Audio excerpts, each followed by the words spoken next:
Hello, ladies and gentlemen. Eddie Marcus here again. You know, I don't think it's hard for us to believe that there's something going on in this world, in our nation, that's kind of hard to decipher. In other words, we don't really know what is going on. Not only do we as citizens not know what's going on, many of our politicians as well are in the dark. I ask myself, this is a new morning. What is different about this morning than yesterday morning in relationship to Eddie Marcus, me? I get up this morning as I did yesterday morning. I freshen up, drink a lot of water, warm water, get my system ready, fix me a little meal to eat, maybe an egg. You know, they say we've been led to believe that eggs are good, so you fix me an egg and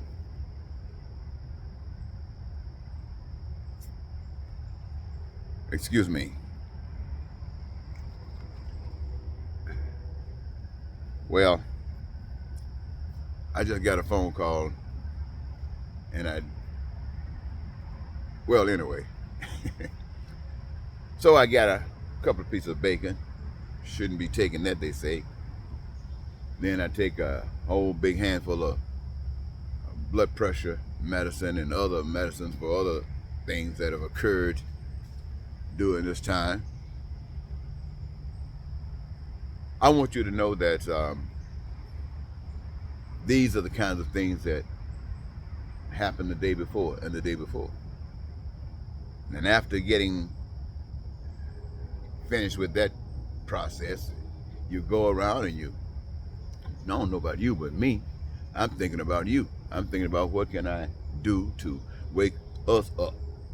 And I go and get prepared to start making some video posts. You know I got a lot of them just to say some stuff to you that you might not understand today, but perhaps you will understand one day. And so I'm sitting here thinking about this kind of stuff, this great day. What could it be that has me this day so concerned about you or concerned about this country or this nation? It must be something inside of me, inside my spirit, that moves me. It's guiding me to see something that apparently others don't see. And what I'm seeing is so beautiful and so wonderful. I've committed about much over half my life for this, and I feel good about it. Sorry you haven't been stirred, but that's the way it is. You see, ladies and gentlemen, when you think about what's going on, you got people who are trying to convince us that what we were taught were expressions of honesty and truth and some compassion and righteous is not. That it's opposite are the things that represents truth. We say if everybody is happy, that's wonderful. And they say if half of the people are satisfied, that's wonderful. And the rest of them, well, whatever that means, that's because they're lazy. Well, you know, any kind of excuse. What I'm saying to you is that we are under a system, my friends, under a system that represents man. And we know men. How many of us do not know men? You know your own character. You know your neighbor, if a little bit, as much as he's shown. What about the neighbor across the street, down the hall? You don't know these people's character. And not only that, what about in the next state when you start talking about the national scene? We don't know. And so you get a picture of people that we say represents a mixture, a great enough mixture to try to go out and represent. To represent what? When they don't even know what is. That's why we caught up in all this kind of stuff, and it's designed that way to keep us in this mix. So I'm saying to myself, there's gonna come a day when I won't get up and get an egg or get a piece of bacon or even get a chance to take a dump. I'll be dead. But in that day, do I want to be somewhere dead because I died, because I allowed myself to just exist throughout time And if I do that, I'm probably going to be, well, I'm already ugly, but sure enough ugly if I live a long time. And I'm probably going to pass on because of some dead, rotten cancer or something inside of me that's killing me, that's taking my life. Do I want to be lying up there dead from something like that? I really would just like to be lying in the bed and go to sleep and don't wake up, having a beautiful dream. But saying that won't happen. I would rather die trying to take the lids off your eyes so you can see the love of God. To you, so you can see that there really is a God. See, what we are dealing with right now, ladies and gentlemen, is man. Now, I don't know if the story in the Bible is true. I mean, really happened. But I do know that the purpose, the essence of the story is real. It could be used in any beginning situation. To have a path, to have choice, to know, to be given power to go and have a different choice. It's magnificent. What does that say? That says if you go a different way, then you're creating for yourselves. You have become God. Humankind has become God. Now, we might call it the devil. That makes it easy for us to put on somebody else. But humankind has become the devil. And we call it, but it's man. It's man doing his own thing. It's white men got that different vision. It's black men got different visions. It's men, women got different visions. It's people of this location got different visions. And all of that stuff trying to be implemented as having some divineness in your choice. And it's nothing but a representation of man. You got another choice. You stepped away from the right path, but you can go back. You can choose to go right back. See, this evilness of the world, it only exists because we bought into it as a human race. We bought into it. It said that some of us was going to be fantastic. It started off telling us any of us can be, but not all of us are going to be, because it's about winners and losers. And the judge, the thing that we're pursuing after is money. All of the things of life that we want, whether we in man's part of the world or whether we in the spiritual part of the world, love's part of the world. But over here, it's so complicated to get because man designs it that way. Because man want to be bigger than other men. And this is what's running the world today. We see it in the people with the Republican Party and how they've changed. You see what they're trying to do. You see exactly what they're trying to do. They are saying that it used to be we had more power. You weren't anything. You weren't even a citizen. That's make America great again. When, again, you were nothing. That's what it's all about. That's why they're trying to change all the laws. Well, that's what it's all about, ladies and gentlemen. Now, here we go in a political situation where the American people, I'm talking about all of us, are trying to make a decision. Where are we? What are we going to do? What is the answer? What is the solution? Well, I just got through describing one. That's the way the Republican Party is trying to take us. I don't care if the ones who are Republicans who say, I'm not for that, you're a Republican, you for that. You're over there with it, you're for that. And it's trying to take us straight on down to wherever man's evil heart will take us. That's on the one hand. On the other hand, we got the status quo.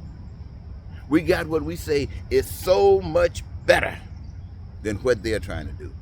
I mean, they're trying to really stick it to you, but this ain't that bad. So you got to hold on any way you can, and let's not go that way. Now, what does that say about the status quo? The status quo got to be out of his mind. In other words, the status quo is on the same old path that the Republicans are on. They're just not trying to get there as fast. They're just dragging it. And all of this is to keep you from the truth. The truth, my friend. Look over here in Oakland, California. I'm telling you, it's so devastating, it's a crying shame. But that Oakland, that just represents major cities in every state throughout this union. Many cities, dilapidated, buildings falling, people hungry, living in the street, tent cities. Alabama, Georgia, my hometown. I thought my hometown was bad. I've been talking about it. My hometown is a small town. I've been talking about it till I saw Oakland. And when I see Oakland, I think my town, my little small town, is doing good. That's what they want us to do. If you're not doing as bad as somebody else, then you chill. You don't worry about it. See, that's man's way of thinking. So let me tell you something, ladies and gentlemen. I don't care what you think about me, but I know that there's a God. Just based upon my experience in life, I know there's a God, and I'm not going to try to convince you that there is a God, but I'm going to tell you that there is a God, and I'm going to tell you what that God is like. Now, I understand that in every society, people got different variations of God. God is this, and God is that, and God is all this and all that. You don't know what the hell you're talking about. You're just talking. You're just passing along propaganda that you heard, been taught, and trying to see who can remember it. God is love. And every God out there that ends up trying to hurt somebody, sending you to kill somebody, telling you to get up guns, is from the pit of hell. And you don't even know it. But somebody got to tell you that. Why? Because you don't know about the God of love that loves you and everybody that don't even look like you. So what is that God like? This is what I want you to understand, ladies and gentlemen. The whole earth belongs to that power, God. Everything that exists on the earth that man have done is a result of resources being used that God has given to cause the ability for this to happen. Everything still belongs to God. Not only that, human beings belong to God. And we are put up in such a way that we can do all the things that we can do. And, you know, when we try to emulate it, do that thing, we come up with artificial intelligence, and they can't do that. Do us. They do, but they don't do us. And that power is allowing us to imagine. And through our imagination, we get a glimpse of the things that's possible. And with the different desires that we have inside and the gifts that we have cause us to say, I will. And because we do that, we exercise our gifts. All of us exercise our gifts. Every last one of us, when at the appropriate time, exercise our gifts. In other words, we become a society of career people who love. And that's what our careers are about. It's about love. Everything we do is a gesture of love. It's a gesture of participating in the process of creating everything that we say we need. Food, clothing, shelter, education, healthcare, transportation, infrastructure, any other things that we can imagine and do. That's that power, God. That's that power, God. You didn't wake up one day and just all of a sudden, master being hungry. No, you got hungry. You didn't know what it was, but instinctively went and found something to eat. And that taught you something. That you get hungry and you got to eat. That powerful, my friends, made all of this for us. And what do? We create all of those things in such an abundance that the reservoir of goods and services overflow, and there's not enough room to contain it, so it goes to wherever it's needed, wanted, or desired. Why? Because this, my friends, is what we've done. We've brought peace to ourselves. We brought prosperity. We brought freedom. We brought joy and happiness in our lives, and our dreams are being met. We're not dreaming about something now. Our imagination that have brought some things to us is here. We're not dreaming of going to Paris. We're in Paris. We might dream. So what I'm saying, ladies and gentlemen, this is the truth. This is the path that men were designed to follow. But we are not following it. The path that we follow, humankind, allows us to lie, calls us to cheat, calls us to steal. And all of that creates hatred and racism and bigotry. All of that, that's the foundation for that stuff that the Republicans over there with Trump trying to take us now. And I'm just using that to America because I'm talking to America. You know what's happening all over the world. So what I'm telling you is this. I'm going to tell you that there is a God that says, love. Everything we do is a gift. We're sharing ourselves. Now, I know in the past, if you came up with something, they say sell it. See, on God's side, I'm talking to you, ladies and gentlemen, because you need to be talked to. On God's side, what we're doing is we're lifting up love. And it's, oh man, it's groovy. On the other side, they're lifting up selfishness. They're talking about getting money. All the things that God has made possible for you to have freely, just by, whew. They want you to hustle and bustle and dog eat dog to get the money. And you always got bills that you can never fulfill. And they still doing it to you. They're still doing it to you. That's because the truth has been hid. Now, I'm going to say to you this. I've been out here a long time, you can tell. I've heard a lot of preachers. I want you to know that I haven't heard one of these preachers out here talking smack. They're talking scripture. They are speaking scripture. And they are trying to interpret the scripture, ladies and gentlemen, based upon their own understanding of what reality is and what life is about. That's there. And it's different. It's different here, it's different there, it's different there. And you got the scripture, and each person describing it different. These people are not describing this stuff the same way. Let me answer this.